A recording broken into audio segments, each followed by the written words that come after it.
My name is Trish Ware, and I am obsessed with all things pregnancy and birth, and helping you to navigate both the practical and the magical seasons of this journey called motherhood. I'm an all-day coffee-sipping mama of 7. I've had the amazing privilege of delivering many babies in my 15-plus year career as a labor and delivery nurse and as a mama of 7. I'm here to help you take the guesswork out of childbirth so you can make the choices that are right for you and your baby. Quick note, this podcast is for educational purposes only and does not replace your medical advice. Check out our full disclaimer at the bottom of the show notes. Hello, everyone. I am so excited about today's topic. We are going to break down mom guilt. So if you're pregnant, don't worry. You probably are already experiencing it anyway, so you may just not have named it yet, but I promise at some point you will experience if you haven't yet. And today's guest is Anna, and she is from Chicago's Family Doulas. I hope I just said that right. Chicago Family Doulas, yes. Awesome. I got tongue-tied for a minute. Anyway, Anna is going to be with us, and we're just going to have a conversation about mom guilt because, unfortunately, it plays a huge role in your journey, and I've been a mama for a very long time, and I really don't know any other moms who haven't experienced it in one form or fashion. So welcome, Anna. Can you just tell everyone a little bit about you, your journey into motherhood, and owning your own business? Yes, absolutely. Thanks so much for letting me be on here, Trish, and talk to your amazing mamas that you have built this incredible community. I'm so appreciative. Yeah, so I own Chicago Family Doulas. It's a full-service doula agency in the Chicagoland area. So we have labor doulas, postpartum doulas, childbirth educators, and I actually was a special ed teacher before starting my doula career. I've been a doula now for about 14 years, and I started my business pretty much while I was pregnant with my first, realizing how incredibly amazing doulas are. And yeah, it was just a life-changing situation for me. But yes, absolutely. My mom guilt started in pregnancy.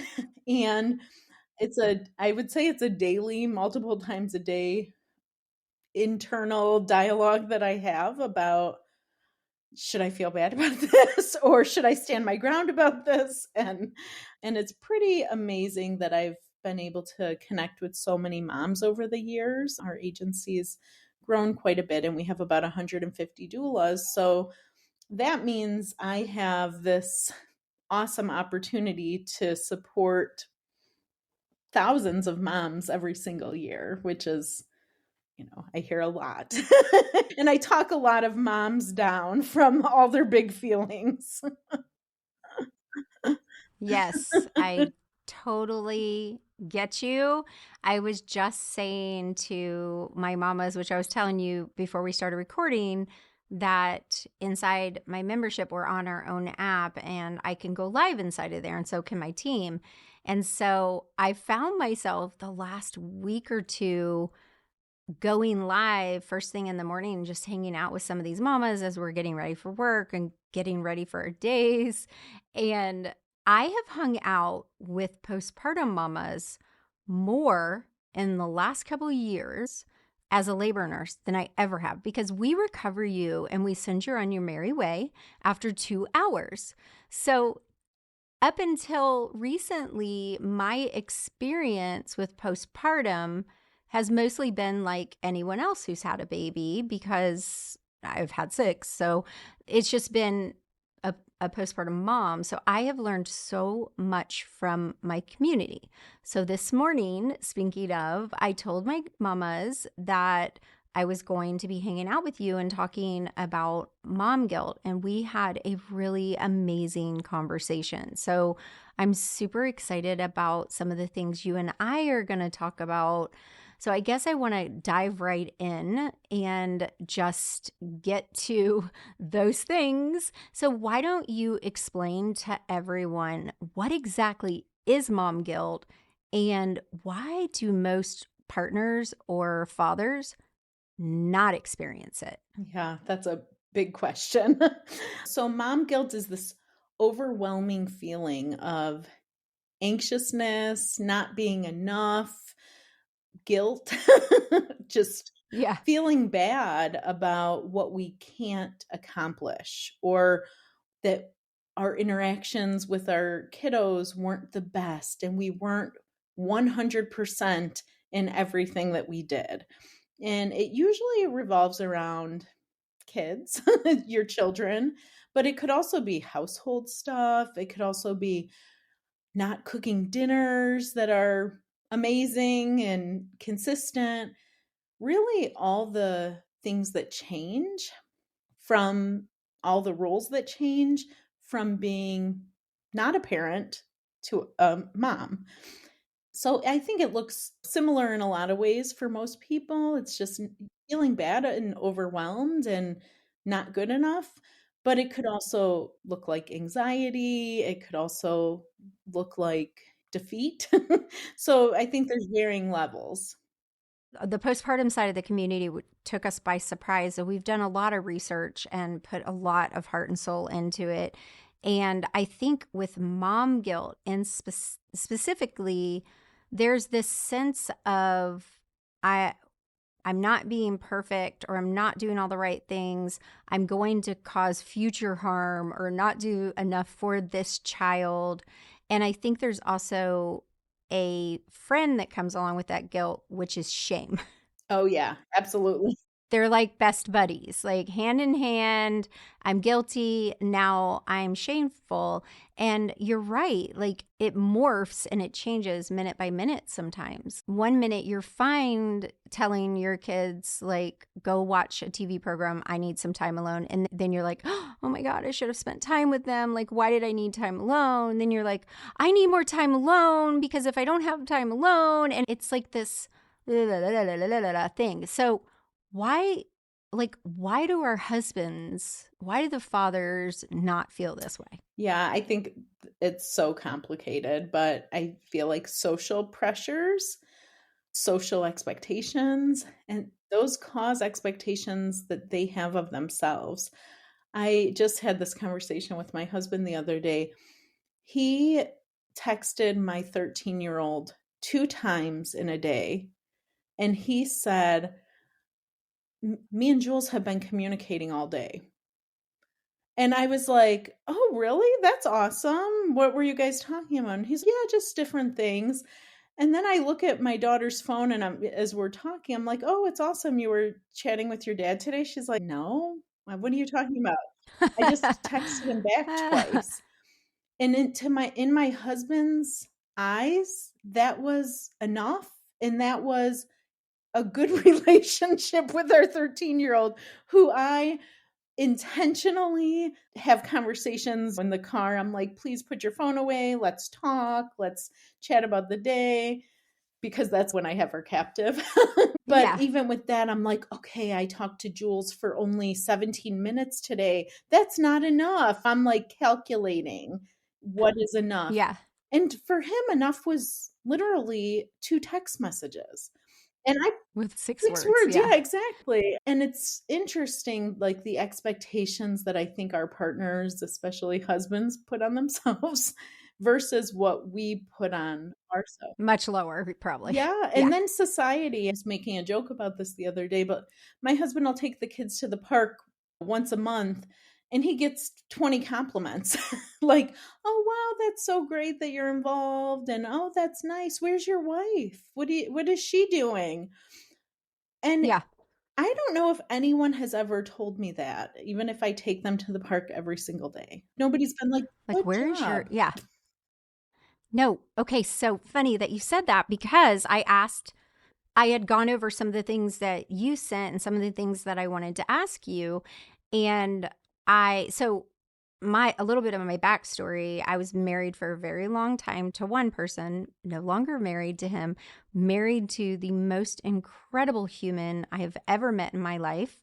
And he's never been married, never had kids. Along comes me with Oh, 7. wow. That's already amazing. You got me I, there. I, yeah, I had my last at 42. When him and I started talking, he was, "Oh, is that your grandchild?" "No, that's mine." So surprise, surprise, you get to raise a child or two and a teenage girl, which he's incredible. He's done an amazing job.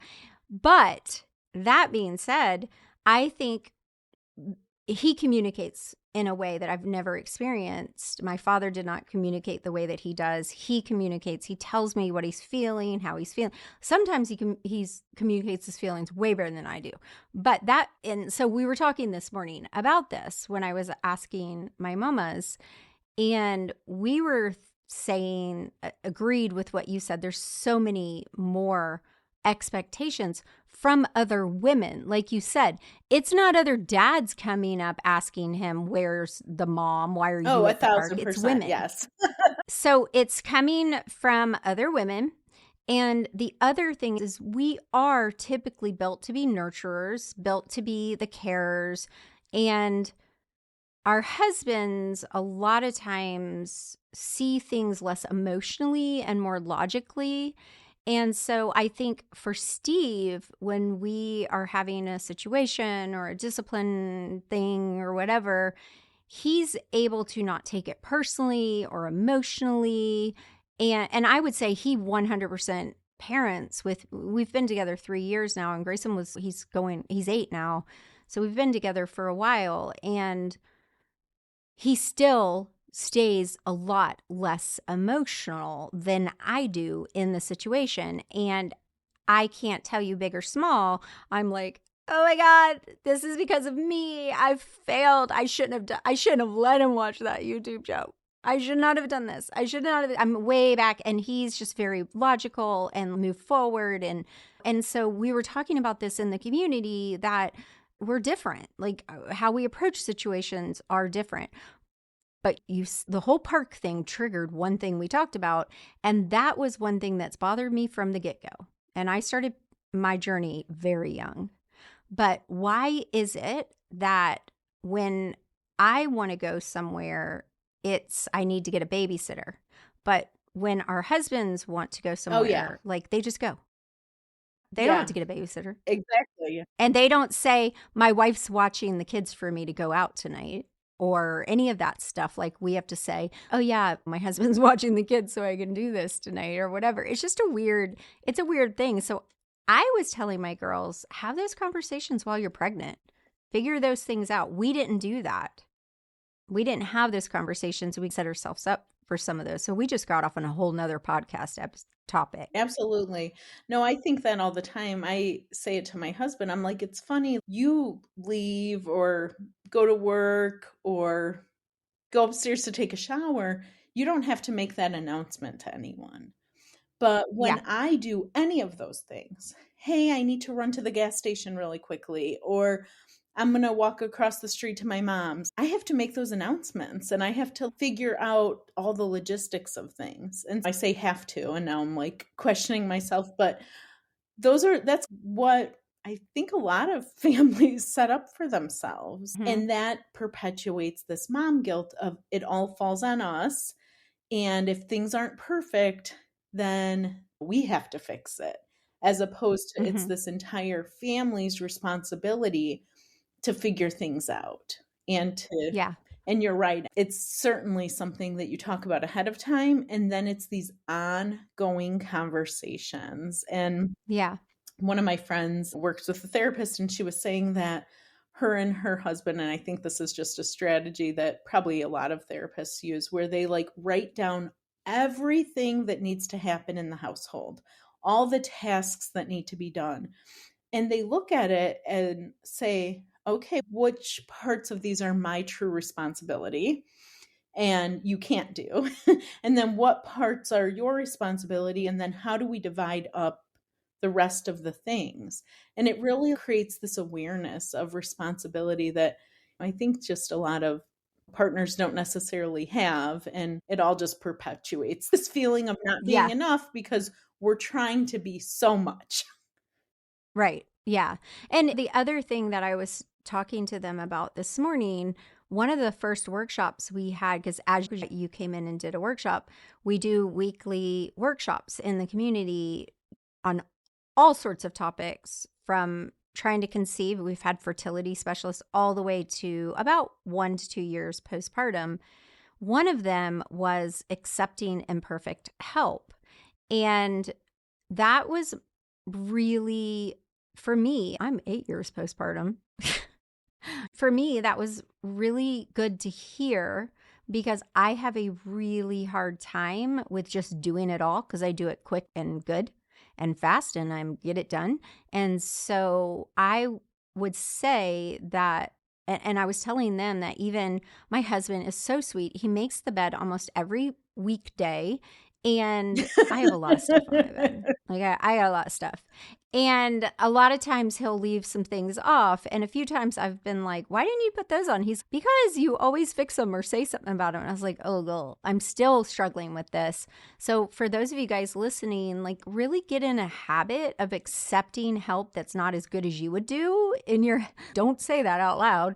Just accept it. And I think that too, in the parenting realm, a lot of times, like we've had this baby, and I have a daughter who's adopted as well. So I was the same way with her. I felt like I could just do it better and quicker, and I just instinctively knew what I was doing. And so I just did it. And I think that we have to hand off the care, and as long as it's safe, that's important. As long as someone's doing something safe, namely your partner, let them do it their way. So what if they do the diaper? As long as the poo-poo's not going to come out everywhere and everything's good and they're safe, then let them do it their way. Even if it's the strangest way you've ever seen anyone put a diaper on, it's okay. Because you never know. I've seen some Right? weird stuff in the labor room. I'm the one that's I'm sure usually you teaching partners how to do that first diaper change. So I always just really say, let them do it their way. And the more critical you are, the more you don't accept their help the way they're bringing it, the more insecure they get, and they're just going to stop doing it. And then you're doing more. And I think you bring up a huge point. This starts immediately. And those habits with both parents, say that both parents are off of work, if there are two parents, for 2 weeks, 4 weeks, 6 weeks, whatever it is, that you have two people there learning and growing together. And if in that time, with all that help, you're taking it all on, not letting them do things, that's the pattern that gets set up for. And you will resent it. And you will resent it. Oh, yeah, absolutely. Whether it's you're noticing it right away or even 5 years from now, whatever it is, there will be like a breaking point where it's, wait a minute, I have too much stress. And no wonder I can't be perfect, or I have all this guilt about all this stress. I'm doing way too much. Yeah, I've had some really good friends point that out to me and help me. And I think that's a big part of what we need as women, as really good friends that are like, Yeah. why That are you aren't doing all scared to those speak things? truth. You know, Yeah. I've gotten myself in trouble exactly. being that person because sometimes the truth comes out really fast and unfiltered. And so I've had to learn with age and wisdom to slow it down and cushion it with love. But yes, I get what you're saying. So moving on with that. So one of the things that we have to figure out, because especially for mamas now who are pregnant, who are having babies, especially compared to when I had my older kids, there wasn't social media. There wasn't these, even now, like there's this reverse flip thing of glorifying postpartum, the hard side of postpartum, where they're showing their net panties and the realities, where they're showing the realities, but it's still a posed picture that has a good filter. And yes, it may be in the reel of it, but a lot of moms, they can even take a picture or post it at this point because they're struggling. And I think it's really important to have barriers and boundaries. I guess I'm trying to figure out what point I'm getting to. I just want you guys to protect what you let in and where you get your information and your guidelines as to what type of mom you should be and the rules or the standards, I guess is what I'm saying. Would you agree with that? Yeah, absolutely. Yeah, I hear you. It's coming from social media, it's coming from your friends, it's coming from, your friend or your friend's sister who had a baby and their baby slept 9 hours at night Mm-hmm. from the day they were born. It's coming from all those different places. We're pulling it all in and being like, this is what I should feel like, and then this is what I should be doing. And my friend was up and working out again after a Mm-hmm. week. Why can't I do that? Or my friend's house looks Mm-hmm. perfect. I should do that. And then it also comes from our past. I think back and I think a lot of my guilt comes from the fact that my mom was a stay-at-home mom, and she made breakfast, lunch, and dinner for us every night, every day. She was Mm-hmm. super involved and just really amazing. She was a great Yeah. mom, but I'm a great mom too. Yeah. And it's just teaching different things. It's when my kids were sick and my mom would be like, "Well, you can't go to work." And I'm like, "She has a little Yeah. cold. Like, I have to go to work. I'm a teacher. This is the first day of school." Like, I'm very heavily relied on. She'll be sicker at some point, Yeah. and I'll want to stay home for that, but she barely has a cold. And so it's, yeah, just people. My sister's a stay-at-home mom also, which I've done both, so I can 100% say both is hard. And now I'm doing both at both are once. hard. Yep, me too. And so I'm the one that drives the kids to school, picks them up. So what we're doing right now is bringing you to a deeper level of mom guilt because what our mothers say to us brings us mom guilt as moms. So what you're saying to your children right now will be in their brains and bringing them mom guilt. So be careful. It's like a double whammy because my mom too, like Totally. there are things that, yeah, and that's just me and my therapist break this down every week. But so to get away from that, forgive yourself, love yourself, because one thing that I have learned is your children forgive you and love you so much. And the most valuable thing that I think my children and I have given each other is room to make mistakes and to say, I'm sorry and be genuine about it. I can't tell you guys how many times I have gone to my children and I'm like, I'm sorry. Like I made a shit move right there and I'm sorry. And the other thing I've said when they say things like you said, your mom cooked 3 meals a day. I say, I'm not that kind of mom. Sorry. I'm the kind of mom who will drive you across country, stay gone for 8 weeks, take you to Disneyland, do this, do that. I will go to another country and fight to bring you home when I adopt you, but I'm not going to make you pancakes and eggs every morning. I just am not that girl. And that's awesome. And I say the exact same things to my kids Yeah. because they'll be like, so and so's mom does this, so and so's mom does this. And I'm the same. I travel with my kids. We've stayed in an RV every summer for a few years. Like, we do a lot of cool I stuff. have And my strengths and weaknesses. Embrace exactly. them like I do. Yeah.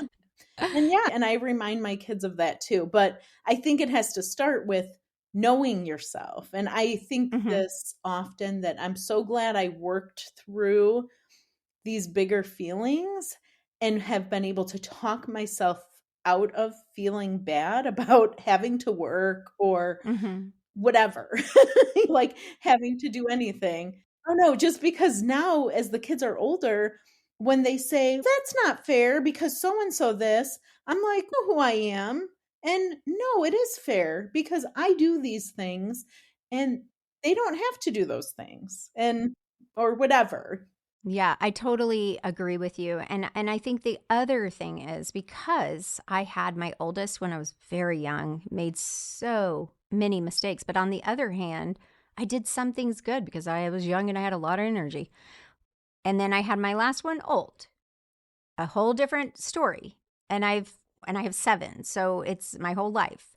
And I've evolved and changed and I've constantly tried to work on myself. And so there are things and that I did when I was a younger mom that now just don't matter to me and I've let them go. And so I would say my older kids and one of my sons, he's my podcast manager and editor and he's incredible. Thank you, Elias. He's edits this and he would say 100% that my younger kids are having a different experience in some ways because I allowed myself to grow and I've worked on myself. Therapy is like the best thing I've ever done for myself as a woman, as a person, not just a mom, as a person. Because I think when you get pregnant, you become one almost with this little person. And it's very hard to pull yourself away from being one with that person forever. Like their feelings, their experiences, like you feel such big feelings alongside them, where I think is why we feel so much guilt and put so much pressure on ourselves that the decisions we make and the mistakes we make and all of those things are going to change everything. But the truth of the matter is, yes, they are. But it's also going to form that person, mistakes and all, form that person and make them who they are. And so I think that what I'm hoping all of you will be able to forgive yourself because you're going to screw up. You're going to make big mistakes and it's okay. It's really okay. And I think it's even that in itself is a lesson of permission for our kids to grow up and make mistakes and do the best they can. And some days they're tired, and some days they're cranky, and some days they're angry. Mm-hmm. And They're so are human. we. Yeah, and Mm-hmm. so are we sometimes. And I I don't know if somebody told me that or if I was reading something, but it really set this light bulb in my head of if you're only showing up every single day as this perfect, I'm so happy, I love you so much, and that type of person, you're almost teaching your kids that's all you can be. And you can't be angry or frustrated. And how do you work through the aftermath of those emotions? I think that's a really important tip, Anna, because I remember someone saying to me, you want your kids to also make big mistakes while they're still living in your home so you can help them navigate those mistakes and the aftermath of those mistakes when they do. And trust me, for those of you guys with little ones, as you navigate the older years and the teenage years, there are going to be things that you're just like heartbroken over. But instead of looking at it that way, okay, how can I help them learn from this so it grows them as a person and they don't do it again, preferably? And I think that's important too. You're right. I have had friends who never saw their parents argue, who never saw their mom do anything but perfect little happy homemaker, and they have a really hard time navigating their own emotions. So that's important. Like my kids see me screw up and I apologize. And like I've had the conversation with Grayson, like I am going to be rude to you sometimes, just like you're rude to your sister and your friends sometimes, but I love you and we're going to make up and we'll move through that. And in fact, we had a little spat yesterday morning, and I'm like, you know what? This is a win because he was being a little stinker. I'll be real. We just recently started homeschooling again. And he's number one, he's gifted and he's brilliant, which is very difficult to navigate sometimes. And so we had it out a little bit. And then I apologized because I didn't handle it well. I was emotional. I didn't sleep and the night before. And so I apologized to him and he said something precocious. I can't remember. But I come into my office and he had made me breakfast on my desk, and it was a plate of 3 apples and 3 oranges and a note that said, "I love you, Mom. Turn over." And on the back, it Oh, said, that's "Please so enjoy." cute. And I showed the girls in Co-Mama Society because I was like, you know what? I'm going to take this as a win. Because had I not been a little stink to my son, had we not had this little spat, had we not forgiven one another, I wouldn't have had that moment. And I can promise you, I'll never forget walking into my office to this little gift on my desk and this note from him. And that's my big tip is these things happen, embrace them, find the good, learn your lesson. Yeah. And even that situation, I've had 1,000 situations like that with my kids. And even that situation, as you were saying it, it made me realize something about that process with my kids when they're acting stinkers or naughty or rude or whatever it is, depending on their age. That name changes. Yeah, however I identify it might change.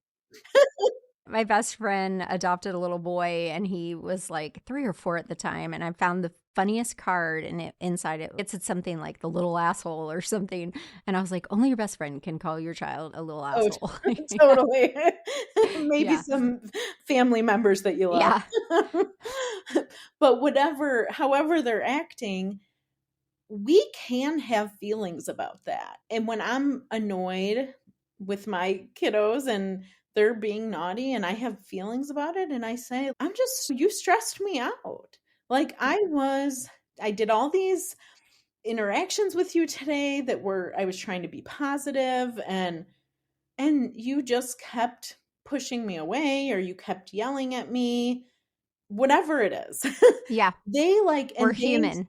yeah, and they see that like when I explain that to them and react to them and let them know that that wasn't okay, they're learning. Then they have to look inward about that. But if I'm just like super sugarcoating everything or oh, that's fine, honey, Yeah. that's not real. Like you can't be like that all the time. Yeah. And I think it's so intertwined. We feel guilty if we react or have a big reaction to our bigger kids or whatever, but sometimes it's part of the learning process. And yeah, we're human too. And they'll make mistakes and we're teaching them how to like self-talk and apologize and all of it, even our mistakes they will learn from. I agree. And I think that's so important to, in the moment, remind yourself that each moment is a lesson for your children. This is growing them as a person and for you. And I love that you said that, giving yourself permission to like react to them. Like I tell my girls all the time, like those initial first weeks with your baby, there's so much guilt. And I find, especially if you went through infertility or losses, then you have this baby and this baby is driving you insane because it's crying nonstop, it's pooping all over you, your nipples hurt, you're not getting any sleep, and you feel like anger towards the baby or whatever. Then you have guilt because you're like, I wanted this baby so bad. Like, what kind of monster am I? And I tell my mamas, no, like you're sleep deprived. You've got hormones flooding through you. And there's no one alive that if they invited a guest into their home and then the guest didn't stop yelling 24/7 and pooping on the floor or on them or staying up all night, they wouldn't have a little bit of strong emotions. So, like, it's okay. They are a separate person from you, and it's okay to have different emotions towards them and navigate those. And that's fine. It's normal, and you're not alone. There are points in all of us that we feel like, God, I really don't like my kid right now. That it's okay. Right. And yeah, I see the exact same thing with when it's been a journey for someone. They have this unrealistic expectation that they always have to be grateful and they have to always show appreciation because some of their friends haven't been able to have kiddos yet or people that are on the same journey they realize how hard it is.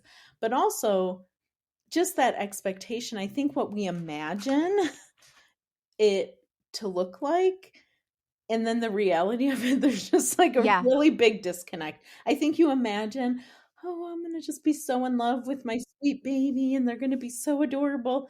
They're gonna look so cute in this outfit, and I'm gonna take them here and show them to these people. Imagine all these things, Yeah. some of which are true, but Mhm. there's also a ton of other mixed things in there that Yeah. are hard.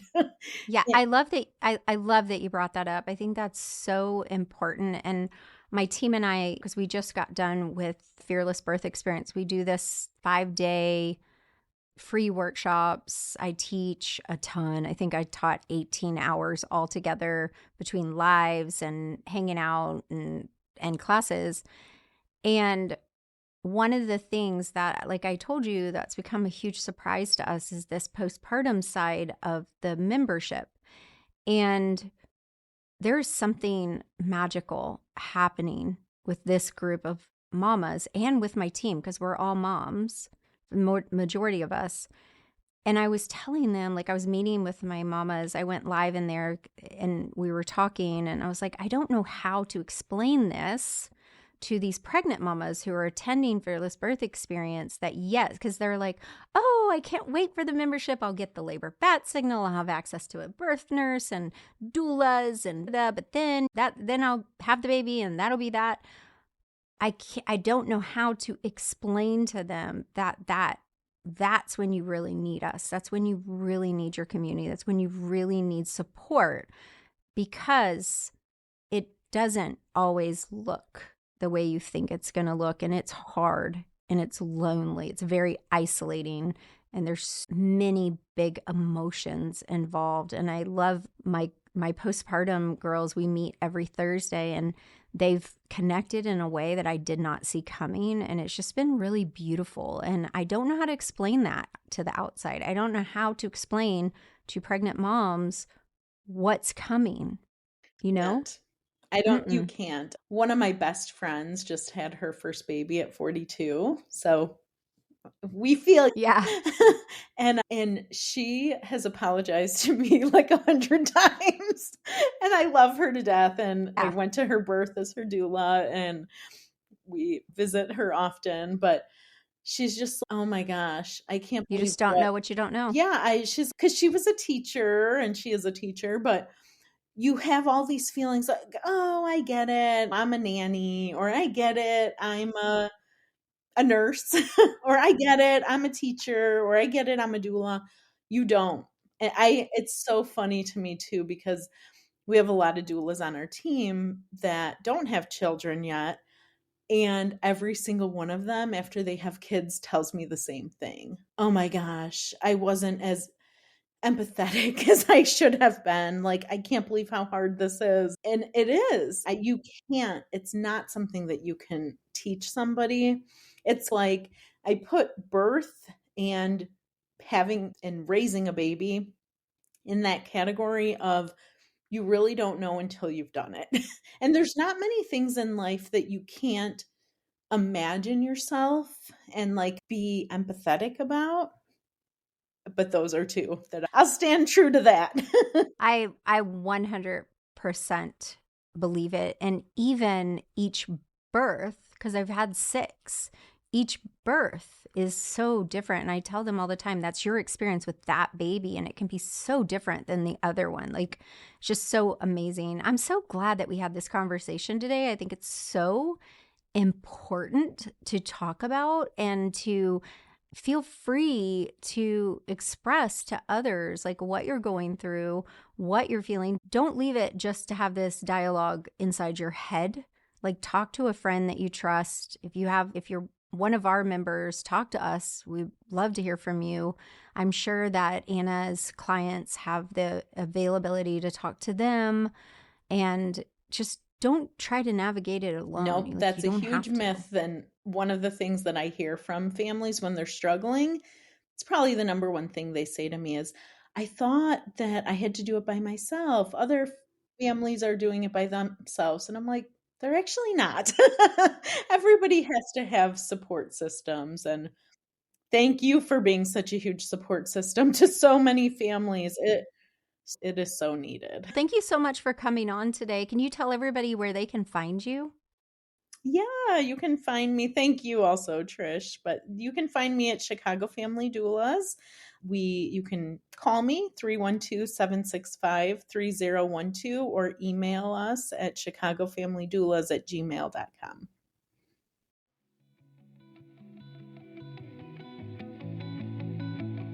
I hope you enjoyed this episode. This is an important topic. If you haven't realized yet, moms are harsh. If you are a mama who shames other mamas, shame on you. It is not needed. We do it so much internally. This is why I am so passionate about Calm Mama Society, my pregnancy and postpartum membership. If you don't know, you can get 30 days free inside of our Mama membership when you join one of our birth classes, which we love to have you come alongside of us and us come alongside of you. I've got me and my doulas. We love you guys and we love supporting you. There's no mom guilt allowed. We're going to bolster you, we're going to educate you, and we're going to support you. Okay, as always, I'll see you again next Friday. Bye for now.